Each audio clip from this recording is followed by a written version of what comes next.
آخری حج میں جب ابوا کے قریب پہنچے، 60-70 ہزار کا مجمع تھا آپ کے ساتھ، اور قریب پہنچے تو اونٹنے کا رخ ماں کی قبر کی طرف پھیر دی۔ وہاں ابوا میں قبر ہے حضرت آمنہ کی۔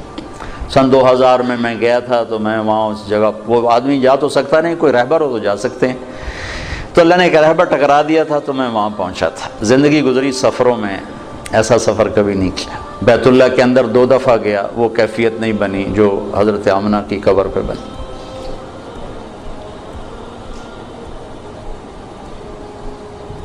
مجھے وہ چھوٹا سا محمد نظر آنے لگا، جو ماں کی عمر کیا تھی؟ 25 سال۔ باپ کب فوت ہوئے؟ 25 برس۔ ماں کب فوت ہوئی؟ 25 برس۔ اور 3 افراد، ام ایمن خادمہ، والدہ جناب رسول اللہ صلی اللہ علیہ وسلم۔ اچانک موت کا وار ہوا ہے، ممکن ہے ہارٹ اٹیک ہوا ہو، ممکن ہے، جو کچھ پڑا ہے اس کے مطابق تو یہی خیال آتا ہے کہ بولا نہیں جا رہا تھا، اور کروٹ پہلو بدل رہی تھی، اس سے پتہ لگتا ہے شاید ہوا ہو، بولا نہیں جا رہا، اور آپ سہمے ہوئے پاس بیٹھے ہوئے تھے، کیا ہو کیا ہو؟ پھر آخری الفاظ، کل حی میت و کل جدید بعد، بیٹا ہر زندہ نے مرنا ہے، ہر جوانی نے ڈھلنا ہے، لگتا ہے میرا وقت آ گیا ہے۔ وقد ولدت طہرا، میں نے ایک پاکیزہ ہستی کو جنم دیا ہے۔ شمع بجھ گئی، پھر آپ سینے پہ سر رکھ کے روئے ہیں، کوئی آنسو پوچھنے والا بھی نہیں تھا۔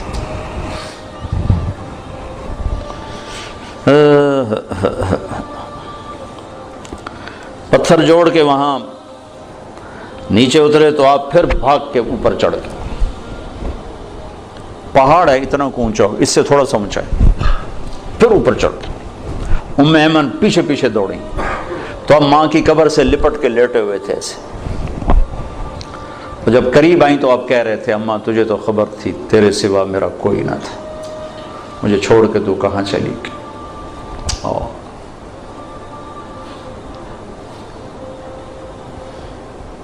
دوبارہ جہاں ایک دفعہ چلا جاؤں دوبارہ جانے کی تمنا نہیں ہوتی، وہاں جانے کی تمنا ہوتی کہ دوبارہ اللہ موقع دے تو میں وہاں جاؤں۔ ایک وقت عصر ڈھل چکی تھی کافی، فضا میں بھی وہ سرخی چھا چکی تھی، تو موسم سوگوار، ایک وہ مقام، پھر وہ پڑھا ہوا سامنے 14 صدی کے پردے ہٹاتے ہٹاتے ہٹاتے میں وہاں بے خود کھڑا رہا۔ واہ میرے رب، جس کو تو نے حبیب بنایا اسے اتنے بڑے دکھ میں ڈالا، ہوئے ہوئے ہوئے ہوئے، کمال کرتے۔ باپ دیکھا نہیں، بہن ہے نہیں، بھائی ہے نہیں، چلو مکے میں موت دے دیتا، کوئی دادا دادی کوئی تو چاہ لیندہ، جنگل میں موت دی۔ کبھی اللہ تمہیں موقع دے تو دیکھنا جا کے وہ۔ میں تو یہ واقعہ ہزاروں دفعہ سنا چکا ہوں، ہر دفعہ روتا ہوں، حالانکہ آدمی عادی ہو جاتا ہے ایک چیز جب بار بار سنتا سناتا ہے، لیکن مجھے نہیں یاد کہ یہ کہتے ہوئے کبھی میں آپ دیدہ نہ ہوں۔ ہائے ہائے ہائے۔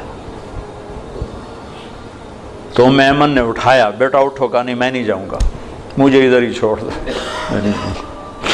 کھینچ کے لائی نیچے گھسیٹتے ہوئے۔ میں اس خوبصورت حال میں وہ کیفیت کیسے منتقل کروں جو وہاں میرے اوپر طاری تھی۔ مکے تک روتے ہی آئے ہیں، روتے ہی آئے۔ تو زخم اتنا گہرا تھا کہ 6 برس اور 63 سال، 57 برس گزر گئے، زخم نہیں بھرا، رب نے اپنے اونٹنی کا رخ ادھر موڑ دیا۔ اپریل کا مہینہ، شدید گرمی، تب ماں کی قبر کے سرانے تشریف لائے، اونٹنی سے اترے اور یوں بیٹھے اور سر یہ نیچے دیا اسے، پوری پوزیشن چھوٹے بچوں والی، جب زیادہ لمبا رونا ہو تو بچوں کو یہ پوزیشن بنتی، یوں سر دیا، پھر آنسوں کی برسات لگ گئی، روتے روتے ساری دہڑی تڑ کرتی۔ اور اس قافلے کا انتظام ابوا بستی میں تھا۔ ابوا وہاں سے 10 میل دور ہے اندازاً، چونکہ میں پہلے ابوا گیا، وہاں سے کوئی رہبر ڈھونڈنا چاہا، ملا نہیں، پھر راستے میں ایک مل گیا تو اس کو لے کر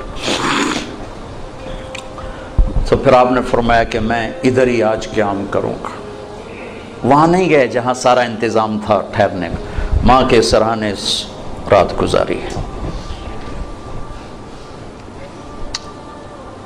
جن کے ہاتھ میں جنت کی چابی ہے، جن کے بغیر کوئی جنت میں جا نہیں سکتا۔ آپ نے کہا سارے نبیوں پر بھی جنت حرام ہے جب تک میں نہ چلا جاؤں، وہ اپنی ماں کے لیے ایسے بے قرار ہیں۔